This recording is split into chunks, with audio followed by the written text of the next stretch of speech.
আসসালামু আলাইকুম। সকালে জামিন পাওয়ার পর বিকেলে জেল থেকে মুক্তি পেয়েছেন সাবেক স্পিকার শিরীন শারমিন চৌধুরী। অথচ প্রায় 2 বছর ধরে তিনি কোথায় ছিলেন কেউ জানে না। হঠাৎ করে গত 7 এপ্রিল পুলিশ ভোর রাতে তাকে গ্রেপ্তার করে। অথচ গত 2 বছরে এমন গ্রেপ্তার হওয়া রাজনৈতিক ব্যক্তিত্ব, বিশেষ করে যারা আওয়ামী লীগের মন্ত্রী এমপি ছিলেন, তাদের ক্ষেত্রে রিমান্ড চাওয়াটাই ছিল সহজাত প্রক্রিয়া। কিন্তু শিরীন শারমিনকে পাঠানো হয়েছিল জেলে। এরপর গ্রেপ্তারের 6 দিনের মধ্যে 12 এপ্রিল সকালে তার জামিন মেলে। বিকেলে জেল থেকে বের হয়ে যান তিনি।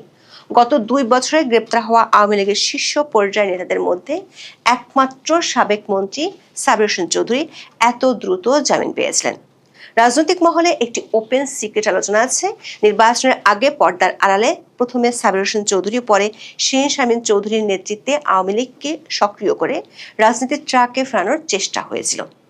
সাবেক স্পিকার জামিনে মুক্ত হওয়ার পর সেই আলোচনাটি আবার উঠে এসেছে নানা মহলে।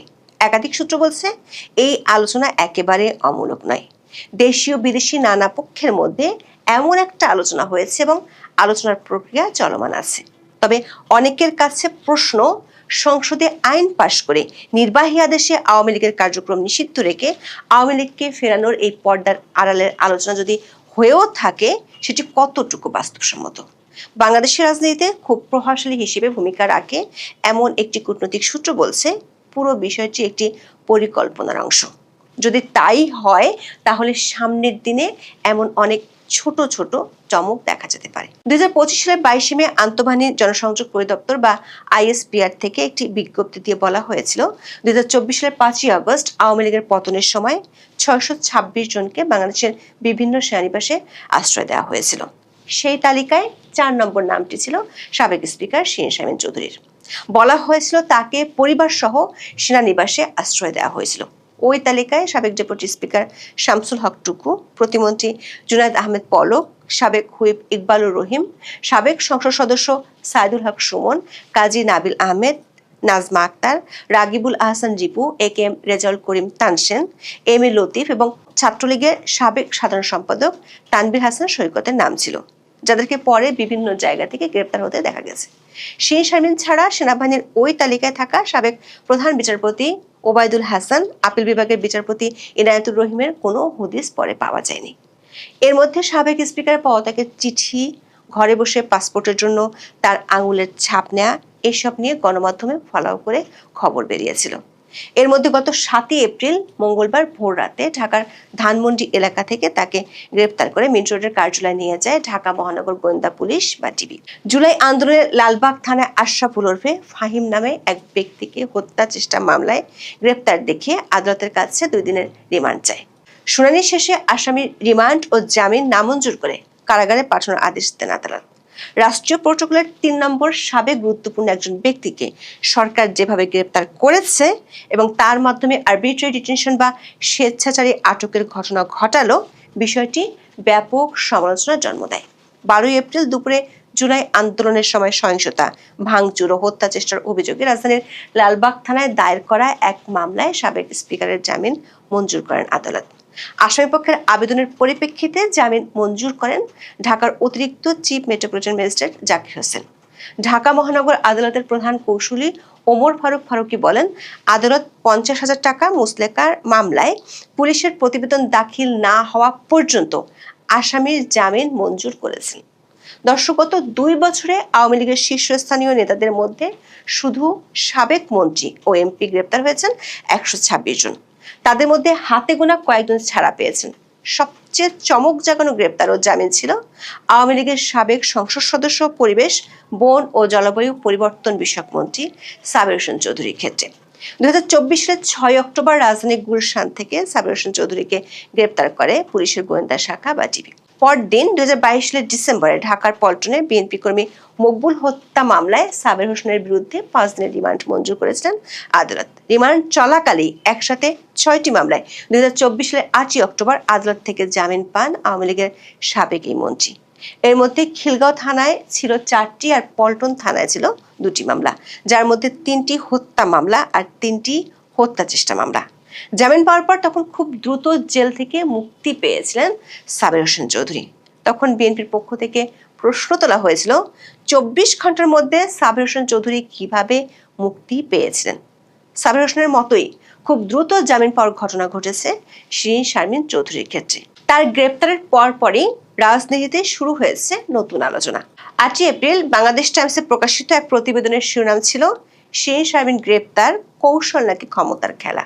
রিপোর্টটিতে বলা হয়, রাজনৈতিক প্রতিহিংসার কারণে বিএনপি সরকার তাকে হত্যা চেষ্টা মামলায় আটক দেখিয়ে জেলবন্দি করেছে বলে অনেকে মনে করছেন। তবে বিভিন্ন সূত্র বলছে, আইনি প্রক্রিয়ায় মুক্ত করে শিরিন শারমিনকে সামনে রেখে আওয়ামী লীগ পুনর্গঠনের একটি চেষ্টা চলছে। দর্শক, ইউনূসের আমলে 24 ঘন্টার ব্যবধানে 6 মামলায় জামিনে মুক্তি পাওয়া সাবের হোসেন চৌধুরীকে নিয়ে বেশ আলোচনা ছিল। আলোচনাটি হলো সাবের হোসেন সহ কয়েকজনকে সামনে রেখে আওয়ামী লীগকে রাজনীতির ট্রাকে ফেরানোর চেষ্টা। এমনকি 2025 সালের জানুয়ারি ফেব্রুয়ারিতে গণমাধ্যমে খবর প্রকাশিত হয়েছিল সাবের হোসেন চৌধুরী আওয়ামী লীগের মুখপাত্র হচ্ছেন। এমনকি বর্তমান সংসদ সদস্য হাসনাত আব্দুল্লাহ গত বছরের 11 মার্চ নিজের ফেসবুক পেজে একটি স্ট্যাটাস দিয়েছিলেন। সেখানে তিনি লিখেছিলেন, রিফাইন্ড আওয়ামী লীগ নামে নতুন একটি ষড়যন্ত্র নিয়ে আসার পরিকল্পনা চলছে। সাবের হোসেন চৌধুরী, শিরিন শারমিন চৌধুরী এবং তাপসকে সামনে রেখে এই পরিকল্পনা সাজানো হচ্ছিল বলে তখন হাসনাত আব্দুল্লাহ অভিযোগ করেছিলেন। হাসনাত আব্দুল্লাহ তখন অভিযোগ করেছিলেন যে সেনাবাহিনীর পক্ষ থেকে তিনি ও সার্জিস আলমকে এই প্রস্তাব দেওয়া হয়েছিল। আবার গত বছর অক্টোবরে যখন দেশ জুড়ে নির্বাচন নিয়ে বেশ শঙ্কা ছিল, যখন আওয়ামী লীগের বড় নেতারা হয় দেশে না হয় দেশের বাইরে পলাতক ছিলেন, তখন সাবের হোসেন চৌধুরীর বাসায় গিয়ে বৈঠক করেছিলেন ইউরোপের 3টি প্রভাবশালী দেশের রাষ্ট্রদূত। গত বছরের ডিসেম্বরের শেষ নাগাদ পর্যন্ত সাবের হোসেন চৌধুরী ও শিরিন শারমিন চৌধুরীর নেতৃত্বে আওয়ামী লীগকে রাজনীতিতে ফেরানোর এই প্রক্রিয়া নিয়ে রাজনৈতিক ও কূটনৈতিক মহলে বেশ গুঞ্জন ছিল। বিএনপি সরকার আমলে শিরিন শারমিন চৌধুরীকে গ্রেপ্তার ও জামিনে মুক্ত হওয়ার পর সে আলোচনা আবার শুরু হয়েছে। 8 এপ্রিল প্রকাশিত টাইমস অব বাংলাদেশের খবরে সামরিক, বেসামরিক ও কূটনৈতিক একাধিক সূত্রের বরাত দিয়ে বলা হয়েছে, শিরিন শারমিন চৌধুরীর মুক্তি পাওয়ার পুরো বিষয়টি একটি পরিকল্পনার অংশ। শিরিন শারমিনের বিরুদ্ধে যেহেতু জুলাই আন্দোলনের হত্যা মামলা হয়েছে, সেহেতু তাকে অন্য কোনো উপায়ে প্রকাশ্যে আনার বা মুক্ত করার সুযোগ নেই। তাই দায়ের হওয়া মামলায় আটক দেখিয়ে এরপর তাকে জামিনে বের করে আনা হবে। এই খবর প্রকাশের 4 দিনের মধ্যে সাবেক স্পিকার মুক্তি পেলেন। রিপোর্টটিতে প্রশ্ন তোলা হয়, প্রায় 20 মাস পরে কেন তাকে এভাবে প্রকাশ্যে আনা হলো। একাধিক সূত্রের মতে, শিরিন শারমিনকে দিয়ে আওয়ামী লীগকে পুনর্গঠিত করার প্রয়াস থেকেই এই উদ্যোগ নেওয়া হয়েছে। প্রতিবেশী ভারত ও পশ্চিমারা নির্বাচনের আগে থেকেই আওয়ামী লীগকে রাজনীতিতে ফিরিয়ে আনার চেষ্টা করছে। মোহাম্মদ ইউনূসের নেতৃত্বাধীন অন্তর্বর্তী সরকারের সময় দলটির মন্ত্রী ও নেতা সাবের হোসেন চৌধুরীকে দিয়ে এমন প্রচেষ্টা চালানো হয়। সব মামলা থেকে সাবের হোসেন চৌধুরীকে জামিন দিয়ে কিছুটা আগানো গেলেও খোদ আওয়ামী লীগের তরফ থেকে তা মেনে নেওয়া হয়নি। এই প্রচেষ্টার অংশ হিসেবে সুশীল সমাজের বেশ কিছু সদস্যদের একটি তালিকা করা হয়েছিল, যারা সাবের হোসেনের নেতৃত্বে নির্বাচনে অংশ নেওয়ার কথা ছিল। তবে শেষ পর্যন্ত ওই প্রচেষ্টা সফল হয়নি। টাইমস অব বাংলাদেশের খবরে বলা হয়েছে, সাবের হোসেনের চেয়ে শিরিন শারমিন চৌধুরী ভদ্র ও নম্র রাজনীতিবিদ হিসেবে সবার কাছে গ্রহণযোগ্য ব্যক্তি। এই কারণে আওয়ামী লীগ পুনর্গঠনে তাকে বেছে নেওয়া হয়েছে। এতে সবুজ সংকেত দিয়েছেন খোদ আওয়ামী লীগের শীর্ষ নেতারা। তবে দলের 2 জন মধ্যম স্তরের নেতা টাইমস অব বাংলাদেশকে জানিয়েছেন, শেখ হাসিনা নিজেই চলতি বছরের ডিসেম্বরের মধ্যে বাংলাদেশে ফিরে আসবেন এবং দলকে নেতৃত্ব দেবেন। তবে এর মধ্যে অন্তর্বর্তী সরকার আমলে জারি করা সন্ত্রাস বিরোধী আইনের সংশোধনী অধ্যাদেশটি বিএনপি সরকার আইন হিসেবে সংসদে পাশ করেছে। এই অধ্যাদেশটি তখন ইউনূসের সরকার করেছিল আওয়ামী লীগের কার্যক্রম নিষিদ্ধ করার জন্য। প্রশ্ন উঠেছে, সরকার যদি আওয়ামী লীগকে রাজনীতির মাঠে ফিরতে দিতে চায় এবং সে কারণে শিরিন শারমিন চৌধুরীকে জামিন দিতে চায়, তাহলে তার আগে কেন রাজনৈতিক দলের কার্যক্রম নিষেধাজ্ঞার আইনটি পাশ করলো? সরকার একাধিক সূত্র বলছে, পরিস্থিতি ঘুরে গেলে বিএনপি নিজেও জানে এই আইন ভবিষ্যতে তাদের বিরুদ্ধে ব্যবহৃত হতে পারে। কিন্তু এই মুহূর্তে আওয়ামী লীগের নেতাদের বিরুদ্ধে যত মামলা আছে, তাতে সরকারের চিন্তা আওয়ামী লীগকে নিয়ে নয়, বরং যারা রাজনীতির মাঠে আছে তাদেরকে নিয়ে। জামাত ও এনসিপি যে কোনো সময় সহিংস হয়ে উঠলে এই আইনটি সরকার চাইলে তখন কাজে লাগাতে পারবে। রাজনৈতিক মহলে আরেকটি প্রশ্ন হলো, শুধু শিরিন শারমিন চৌধুরীকে মুক্তি দিলে কি আওয়ামী লীগ পুনর্গঠন হয়ে যাবে বা আওয়ামী লীগ ফিরতে পারবে? গত 1 মাসে নারায়ণগঞ্জের সেলিনা হায়াৎ আইবি সহ কয়েকজন জামিন পাওয়ার পরও অন্য মামলায় শোন অ্যারেস্ট দেখানো হয়। কূটনৈতিক একটি সূত্র বলছে, সাবেক স্পিকারের মুক্তির মধ্য দিয়ে যে প্রক্রিয়া শুরু হয়েছে সেখানে ধাপে ধাপে বেশ কিছু ঘটনা সামনে আসবে। নির্বাচনের আগে দেশীয় ও বিদেশি শক্তিগুলোর সাথে যে আলোচনা হয়েছিল সেটি যদি স্বাভাবিক প্রক্রিয়া আগাতে পারে তাহলে আগামী 2 মাসের মধ্যে অনেক কিছু দৃশ্যমান হতে পারে, এমন আভাস পাওয়া গেছে সামরিক, বেসামরিক ও কূটনৈতিক একাধিক সূত্র থেকে। জাতীয় এবং আন্তর্জাতিকভাবে অনেকগুলো ঘটনা ঘটেছে, তার মধ্যে উল্লেখযোগ্য হলো যে পাকিস্তানের মধ্যস্থতায় আমেরিকা এবং ইরানের প্রতিনিধিরা পাকিস্তানে গতকাল দীর্ঘ 21 ঘন্টার একটা মিটিং করেছিল। সেই মিটিং এর ফলাফল কি হলো আমরা সবাই জানি, সেটি ব্যর্থ হয়েছে এবং তার পৃথিবী জুড়ে কি ইম্প্যাক্ট। এর পাশাপাশি আমাদের জাতীয় সংসদের সদ্য বিদায়ী স্পিকার ডক্টর শিরিন শারমিন চৌধুরী, তিনি গ্রেপ্তার হয়েছিলেন 6 তারিখে এবং তার 1 সপ্তাহের মাথায় তিনি জামিন পেয়েছেন। তার এই জামিন নিয়ে নানা রকমের বিশ্লেষণ, জল্পনা কল্পনা চলছে। আমি চেষ্টা করেছি যে তার এই জামিনের পেছনের কারণটা আসলে কি। আজকে এই দুটো বিষয় নিয়েই মূলত আলোচনা করব। শেষ পর্যন্ত সাথে থাকবেন। আসসালামু আলাইকুম এবং আদাব। আপনারা ইতিমধ্যেই জেনে গেছেন যে পাকিস্তানের মধ্যস্থতায় ইরান এবং আমেরিকার প্রতিনিধিরা বসেছিলেন। আমেরিকার ভাইস প্রেসিডেন্ট জেডি ভ্যান্স এসেছিলেন। সেখানে দীর্ঘ মিটিং হয়েছে, 21 ঘন্টার মিটিং হয়েছে এবং জেডি ভ্যান্স মিটিং শেষে আমেরিকায় ফিরে যাওয়ার আগে তিনি বলেছেন যে এই মিটিং এর ফলাফলটি বলা যায় যে ব্যর্থ হয়েছে। আলোচনা ব্যর্থ হয়েছে কারণ আমেরিকা যা চায় সেটা যদি মেনে নেওয়া যায় তাহলে তো এই যুদ্ধই হতো না। তাদের পারমাণবিক কার্যক্রম বন্ধ করতে হবে, ইউরেনিয়াম দিয়ে দিতে হবে, হরমুজ প্রণালীর কর্তৃত্ব নিয়ে কথা আছে। এত কিছু তো ইরান এত সহজে মানবে না। আবার ইরান যা চায় সেটা দিলে তো আমেরিকার এই যুদ্ধে পরাজয় হয়েছে বলাই যায়। সুতরাং এখন যে 2 সপ্তাহের একটা যুদ্ধবিরতি চলছে, যে যুদ্ধবিরতিটা পুরোপুরি মানা হয়নি, যখন ইসরায়েল লেবাননকে আক্রমণ করেছে, ইরান আবার মধ্যপ্রাচ্যে আক্রমণ করেছে। তো এখন এই সবাই এই মধ্যস্থতার এই বৈঠকটির দিকে তাকিয়েছিল, কারণ সারা পৃথিবীতে কিন্তু এটার একটা নেগেটিভ ইম্প্যাক্ট পড়ছে। তেলের দাম হু হু করে বাড়ছে এবং তেলের দাম বাড়লে শুধু তেলের দামের মধ্যে সীমাবদ্ধ থাকে না, তখন এইটার সাইড ইফেক্টস হিসেবে পুরো জীবনযাত্রার ব্যয় বেড়ে যায়, অনেক পণ্যের দাম বাড়ে। তো এই অবস্থায় সারা বিশ্ব আসলে তাকিয়েছিল এই মিটিংটার দিকে। এই মিটিংটা যদি ফ্রুটফুল হতো তাহলে এই মুহূর্তে এই ইরান আমেরিকা ইসরায়েলের এই সংঘাত, এই যুদ্ধ নিয়ে যে অস্বস্তি চলছে, অর্থনীতির উপরে যে চাপ পড়েছে, সেটির থেকে পৃথিবী বোধহয় একটু হাঁপ ছেড়ে বাঁচত। এখন যেহেতু বৈঠকটি ব্যর্থ হয়েছে, এখন টেনশন হলো যে 2 সপ্তাহের এই যুদ্ধবিরতি এর পরিণতি কি হবে, 2 সপ্তাহ পরে কি হবে। যদিও ইরান বলেছে ডিপ্লোমেসিতে আসলে শেষ বলে কিছু নাই, ইটস এ কন্টিনিউয়াস প্রসেস। আমেরিকার দেশের ভেতরে যে পরিমাণ চাপ সৃষ্টি হচ্ছে তাতে ট্রাম্পের রাজনৈতিক অবস্থানটা কিন্তু বেশ দুর্বল হয়ে পড়েছে। উনি গত নির্বাচনে যেভাবে ল্যান্ডস্লাইড ভিক্টরি হয়েছিল সেই জায়গাগুলো কিন্তু প্রশ্নের মুখে পড়েছে। এখন সারা পৃথিবী আবার সেই উদ্বিগ্ন। আমি যে অস্ট্রেলিয়ার থেকে কথা বলছি, আমাদের সরকার এখন প্রতি লিটারে ভর্তুকি দিচ্ছে 25 সেন্ট। আবার কোনো কোনো রাজ্যে বাস ভাড়া একদম কমিয়ে এনেছে, পাবলিক ট্রান্সপোর্ট ভাড়া কমিয়ে এনেছে, নানানভাবে এটা অ্যাডজাস্ট করার চেষ্টা করছে। আমাদের প্রধানমন্ত্রী অ্যান্থনি অ্যালবানিজি ব্রুনাই গিয়েছেন সুলতানের সাথে কথা বলতে, যে ব্রুনাই থেকে কিভাবে তেল পাওয়া যায়। তো এভাবে নানা রকমের অ্যাডজাস্টমেন্ট চলতেছে। কিন্তু এই যে সারা বিশ্ব এই বৈঠকের দিকে তাকিয়েছিল, এই বৈঠকটি ব্যর্থ হলো এবং এর ফলে আমাদের সবার টেনশন বেড়ে গেল। কিন্তু পৃথিবীতে যে কয়টা দেশ এই উদ্বেগের মুখেও খুব স্বস্তিতে আছে, হ্যাঁ, এবং তার মধ্যে ধরেন যারা নিজেরা তেল প্রডিউস করে তাদের কথা বাদে অন্যান্য দেশের মধ্যে সবচেয়ে স্বস্তিতে আছে বাংলাদেশ। কেন বললাম এই কথা? কারণ বাংলাদেশের কোনো তেল ঘাটতি নাই। এটা আমার কথা নাই, এটা প্রতিমন্ত্রী শামা ওবায়দ বলছে। আজকেও একজন প্রতিমন্ত্রী এই কথা বলছে, তেলের সরবরাহে এবং মজুদে কোনো ঘাটতি নেই। এর আগে অনেক অনেক মন্ত্রী বলেছেন। হ্যাঁ, সাধারণত প্রতিমন্ত্রীরা এই কথাটা বেশি বলছেন।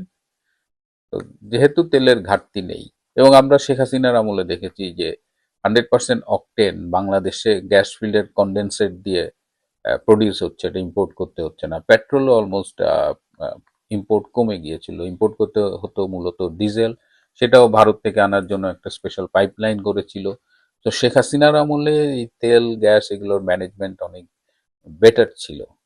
কিন্তু এখন কেন জানি সেই অকটেনও নাকি আগের মতো পাওয়া যাচ্ছে না, পেট্রোলও পাওয়া যাচ্ছে না, ডিজেল তো ঝামেলার। আর হরমুজ প্রণালী আমরা শুনছি যে পৃথিবীর 20 থেকে 25% তেল এদিক দিয়ে যাতায়াত করে, কিন্তু বাংলাদেশের জন্য যে তেলটা আসে সেটা নাকি 80 to 90%ই নাকি হরমুজ প্রণালীর থেকে ভারত মহাসাগর হয়ে আসে। সুতরাং আমাদের জন্য হরমুজ প্রণালীর ব্যাপারটা অনেক বেশি ইম্পর্টেন্ট। কিন্তু মন্ত্রীরা যখন বলছে তেল পর্যাপ্ত মজুদ আছে, ঘাটতি নেই, তখন তো আমরা আসলে চরম স্বস্তিতে আছি। স্বস্তিতে আছি এটা কিভাবে বুঝবেন?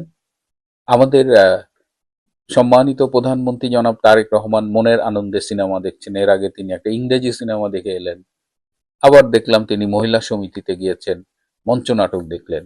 যদি পরিস্থিতি স্বাভাবিক না থাকে তাহলে তো একজন প্রধানমন্ত্রী এরকম নিশ্চিন্তে সিনেমা নাটক দেখে বেড়াতে পারেন না। স্বাভাবিক পরিস্থিতিতে একজন প্রধানমন্ত্রী যদি একটু সিনেমা দেখতে যায়, মহিলা সমিতিতে যায়, তাহলে সমগ্র মঞ্চ নাটকটাই আসলে উৎসাহিত হয়, অনুপ্রাণিত হয়। মঞ্চ নাটকটা একসময় ভীষণ পপুলার ছিল, আমরা যখন ছাত্র ছিলাম বা প্রথম যৌবনে আমরা প্রচুর নাটক দেখতে গিয়েছি। তো সেই জায়গায় একটা প্রধানমন্ত্রী যায়, যদি শিশুদের নাটক দেখতে যায়, তো এগুলোর ডেফিনেটলি একটা পজিটিভ ইম্প্যাক্ট সোসাইটিতে পড়ে। সিনেমা উৎসাহিত হয়, যদিও এটা বিদেশি সিনেমা উনি দেখতে গিয়েছেন। তারপরেও কিন্তু এখন কি বাংলাদেশের অবস্থা আসলেই সেরকম যে একজন প্রধানমন্ত্রী নিশ্চিন্তে সিনেমা নাটক দেখে বেড়াবেন? এটা কিন্তু বিএনপির সমর্থকদেরই বিব্রত করছে, আমাদের কথা না। বিএনপি বলছে ভাই এটা কি বলেন তো। তো আমাদের এটা বাংলাদেশের মানুষকে যারা চেনেন তারা এটা নিয়ে সমালোচনা করবেনই। কিন্তু যেহেতু বাংলাদেশে তেল গ্যাসের কোনো ঘাটতি নাই, সমস্যা নাই, চরম স্বস্তিতে আছেন, প্রধানমন্ত্রী এগুলো করে বেড়াচ্ছে। কিন্তু মিডিয়ায়, পত্রিকায়, সামাজিক যোগাযোগ মাধ্যমে আমরা নানা রকমের ছবি দেখি। পেট্রোল পাম্পে 1 কিলোমিটার 2 কিলোমিটারের লম্বা লাইন, মোটরসাইকেলের উপরে ঘুমাচ্ছে। এই যে ছবিগুলো আমরা দেখছি, আমার কিছু বন্ধু ঢাকা থেকে বলেছে, এবং আমি একজনকে অনুরোধও করেছিলাম, সে 5টা পেট্রোল পাম্প ঘুরেছে রাতের বেলা এবং 5টাতেই দীর্ঘ লাইন। আমাদের ইউনূস আমলে কিছু মিডিয়া পার্সোনালিটিকে আমরা দেখেছিলাম, তার মধ্যে ডাস্টবিন শফিকের কথা আপনারা জানেন। একজন আছে আমেরিকায়, বাংলাদেশ এম্বাসির একজন প্রেস মিনিস্টার। তিনি আবিষ্কার করেছেন যে আমরা পত্রিকায় এবং সামাজিক যোগাযোগ মাধ্যমে যে ছবিগুলো দেখি, এই যে মোটরসাইকেলের উপরে ঘুমাচ্ছে, এই যে লম্বা মানে লাইন পড়ছে, এই সবই নাকি আর্টিফিশিয়াল ইন্টেলিজেন্স জেনারেটেড। বাংলাদেশে নাকি কোনো তেলের সমস্যা নাই। তো বাংলাদেশে তেলের সমস্যা নাই, প্রধানমন্ত্রী ঘুরে বেড়াচ্ছেন, তো আমরা তো নিশ্চয়ই ভালো আছি। সারা পৃথিবী উদ্বিগ্ন, আমার অস্ট্রেলিয়া উদ্বিগ্ন, আমেরিকা উদ্বিগ্ন, কানাডায় তেলের দাম বাড়ছে, সব জায়গায় তেলের দাম বাড়ছে, কিন্তু বাংলাদেশ এখন নাকে তেল দিয়ে মৌজ করে বেড়াচ্ছে, উইচ ইজ ফাইন। এবং যারা এই অপপ্রচারগুলো করছে, এই ছবিগুলো ছাপাচ্ছে, এগুলো সব আর্টিফিশিয়াল ইন্টেলিজেন্স দিয়ে করা। মানে দালাল আমি অনেক দেখছি, বয়স তো কম হলো না, কিন্তু এই লেভেলের দালাল, এই ধরনের, এই লেভেলের মিথ্যেবাদী আমার মনে হয় এই জীবনে খুব একটা দেখিনি। যাই হোক, বাংলাদেশ স্বস্তিতে থাকলে আমাদের সবারই ভালো লাগার কথা। পর্যাপ্ত তেল গ্যাস আছে, আপনারা টেনশন করবেন না। কিন্তু এর মধ্যে টেনশন যেটা নিয়ে হচ্ছে সেটা হলো জাতীয় সংসদের সদ্য বিদায়ী স্পিকার ডক্টর শিরীন শারমিন চৌধুরী গতকাল জামিনে মুক্তি পেয়েছেন, এবং তার জামিনে মুক্তি পাওয়ার পর থেকেই সামাজিক যোগাযোগ মাধ্যমে ব্যাপক আলোচনা হচ্ছে যে তাহলে কি রিফাইন্ড আওয়ামী লীগের গঠন কি ফাইনাল হয়ে গেল, ডক্টর শিরীন এবং সাবেক চৌধুরীকে নিয়েই কি নতুন রিফাইন্ড আওয়ামী লীগ গঠিত হচ্ছে কিনা। এবং এটা নিয়ে অনেকে আবার বলছেন যে এটা কি রাজনীতির নতুন কোনো খেলা কিনা, পট পরিবর্তনের আভাস কিনা। আমি ডক্টর শিরীন শারমিনকে নিয়ে ঠিক উনি গ্রেপ্তার হওয়ার পরে আমি আরেকটি এপিসোড আগে করেছিলাম, 1 সপ্তাহ আগে, আপনারা সেটা শুনে দেখতে পারেন। এত জল্পনা কল্পনা ঠিক আছে, ইটস ফাইন, অ্যানালিসিস থাকা ভালো, কিন্তু আমি আপনাদের সত্যটা জানাতে চাই যে গত 1.5 বছর ইউনূসের আমলে তিনি একটা বাহিনীর কেয়ার অফে সেফ হোমে বন্দী ছিলেন। আমি জানতাম তিনি গুলশানে ছিলেন, কিন্তু আরেকটি সূত্র বলছে তিনি মহাখালী বা বাড়িধারা কোন একটা ডিওএইচএস এর একটা এই বাহিনীর সেফ হাউসে এক ধরনের বন্দী ছিলেন, যেটাকে আমরা বলি গুম ছিলেন। এবং গত নভেম্বর থেকে তার সাথে আওয়ামী লীগ হাইকমান্ড এবং তার আত্মীয় স্বজনের যোগাযোগ সম্পূর্ণ বন্ধ হয়ে গিয়েছিল। তিনি কিন্তু গুম থাকলেও তার টেলিফোনে কিছু যোগাযোগ তিনি করতে পারতেন সীমিত আকারে, কিন্তু সব ধরনের যোগাযোগ বন্ধ হয়ে যাওয়ার পরে আওয়ামী লীগের হাইকমান্ড থেকে উদ্বেগ প্রকাশ করা হয় যে তবে কি ডক্টর শিরীন চৌধুরীকে গুম করা হলো কিনা, তাকে হত্যা করা হলো কিনা, এবং এই কনসার্নটা কয়েকটা দেশকেও জানানো হয়। বিদেশে একটা ইম্পর্টেন্ট ফ্যাক্টর যারা আছে বাংলাদেশের রাজনীতির ব্যাপারে তাদের জানানো হয় যে ডক্টর শিরীন শারমিনকে খুঁজে পাওয়া যাচ্ছে না। এবং আপনারা জানেন যে আমি আগেও বলেছি, গত নভেম্বরে ডক্টর খলিল যখন ভারতে যায় তখন ভারত থেকে ডক্টর খলিলকে জিজ্ঞেস করা হয়েছিল যে ডক্টর শিরীন শারমিন কোথায়। ডক্টর খলিল সেদিন জবাব দিতে পারেনি। এবার 7 তারিখে ডক্টর খলিল ভারতে গেছেন, 6 তারিখে ডক্টর শিরীনকে গ্রেপ্তার দেখানো হয়েছে। এই গ্রেপ্তারটা মানে 6 তারিখেই কেন, এটা কাকতালীয় নয়, যাতে ডক্টর খলিলের আনসারটা দিতে সুবিধা হয় যে শি ইজ ইন জেল নাও। কিন্তু যাদের কেয়ারপে ডক্টর শিরীন গুম ছিলেন 18 মাস, সেই বাহিনীর ভেতরে অনেক পরিবর্তন হয়েছে ইউনূস চলে যাওয়ার পরে, এবং তারা মনে করেছে যে এইভাবে একজন স্পিকারকে গুম করে রাখার কোনো মানে হয় না, এবং তারা সরকারের সাথেও যোগাযোগ করেছে এবং সরকারও বলেছে যে এইভাবে তাকে আর সেফ হাউসে বন্দি করে গুম করে রাখার প্রয়োজন নেই। সুতরাং সব মিলিয়ে তাকে স্বাভাবিক জীবনে আনার জন্য এই গ্রেপ্তার নাটকটা খুব দরকার ছিল। যেহেতু তাকে আনঅফিসিয়ালি গুম করা হয়েছে, সুতরাং তাকে কোর্টে প্রডিউস করে তাকে এক নাটক সাজানো হয়েছে। সেই নাটকের মাধ্যমে তাকে গ্রেপ্তার করা হয়েছে এবং 1 সপ্তাহের মধ্যে তাকে জামিন দিয়ে দেওয়া হয়েছে। এটা পুরো প্রি প্ল্যান্ড। এবং এই ডক্টর শিরীনকে গ্রেপ্তারের পরে কিন্তু একটা ক্ষোভ দেখা দিয়েছে সাধারণ মানুষের মধ্যে, জাতীয় পর্যায়ে, আন্তর্জাতিক পর্যায়ে। সেটিও সরকারের জন্য ভালো ছিল না। তো সব মিলিয়ে তাকে জামিন দিয়ে এই চ্যাপ্টারটা ক্লোজ করা হলো। এবং এই জামিন দেওয়ার মধ্য দিয়ে যে ফিসফাসটা হচ্ছে, যে গুঞ্জনটা হচ্ছে, এই যে রিফাইন্ড আওয়ামী লীগ, ডক্টর শিরীনকে অনেকভাবে প্রেশারাইজ করা হয়েছে, কিন্তু তিনি কোনো চাপের কাছে নতি স্বীকার করেননি। এটা আমি আগেও বলেছি। এবং সাবের হোসেন চৌধুরীও এই রিফাইন্ড আওয়ামী লীগের কোনো প্রজেক্টের সাথে নিজেকে জড়াতে চাননি, এবং এই দুটা খুব ক্লিয়ার করে দেওয়া হয়েছে। কিন্তু এই 1 সপ্তাহের এই গ্রেপ্তার, এই পুরো বিষয়টায় যে বোনাস প্রাপ্তি হলো সরকারের, যে এখন আওয়ামী লীগের লোকজনই বলছে তাহলে কি শেখ হাসিনাকে মাইনাস করে রিফাইন্ড আওয়ামী লীগ করবে। এবং তারা দেখলাম যে রিফাইন্ড আওয়ামী লীগ হয়েই যাচ্ছে, এবং সেই প্রসঙ্গে কেউ কেউ ডক্টর শিরীনের বিরুদ্ধে কথাবার্তা বলছে। কিন্তু এই ধরনের কোনো বিষয় নেই। এই রিফাইন্ড আওয়ামী লীগ এগুলো এগুলো সম্ভব না। আর রিফাইন্ড আওয়ামী লীগ করা যাবে না এমন কিছু নাই, এরকম দুই একটা ফাউল পাওয়া যেতে পারে, কিন্তু এই ডক্টর শিরীন, সাবের হোসেন চৌধুরী বা কেন্দ্রীয় আওয়ামী লীগের গুরুত্বপূর্ণ নেতা কাউকেই পাওয়া যাবে না। আওয়ামী লীগ একটা বিষয়ে ঐক্যবদ্ধ, দ্যাট ইজ শেখ হাসিনা। শেখ হাসিনার নেতৃত্বটা, এটা নিয়ে আওয়ামী লীগের কোনো কথা নেই। যদি কেউ কখনো শেখ হাসিনার বাইরে যেতে চায় তো ইজ গন ফর এভার আর কি। এটা এখানে রিফাইন্ড আওয়ামী লীগ বলেন, পিওর আওয়ামী লীগ বলেন, তৃণমূল আওয়ামী লীগ বলেন, এগুলো এগুলো সব মানে অপ্রয়োজনীয় প্রজেক্ট। আমি জানি না সরকার যেহেতু ফুরফুরে মুডে আছে, নাটক সিনেমা নিয়ে আছে, তারা এরকম একটা নিশ্চিত ব্যর্থ প্রকল্পে হাত দেবে কিনা। তবে আওয়ামী লীগের যারা আছেন, যারা আমার শো দেখেন, তাদের জন্য আমি বলতে পারি যে ডক্টর শিরীনের নেতৃত্বে রিফাইন্ড আওয়ামী লীগ করার কোনো কারণ নেই, বরং গুম করে রাখা হয়েছিল। সেই গুম থেকে তাকে স্বাভাবিক জীবনে ফিরিয়ে আনার জন্য এটা খুব দরকার ছিল, এবং সেই হিসেবেই ডক্টর শিরীনকে জামিন দেওয়া হয়েছে।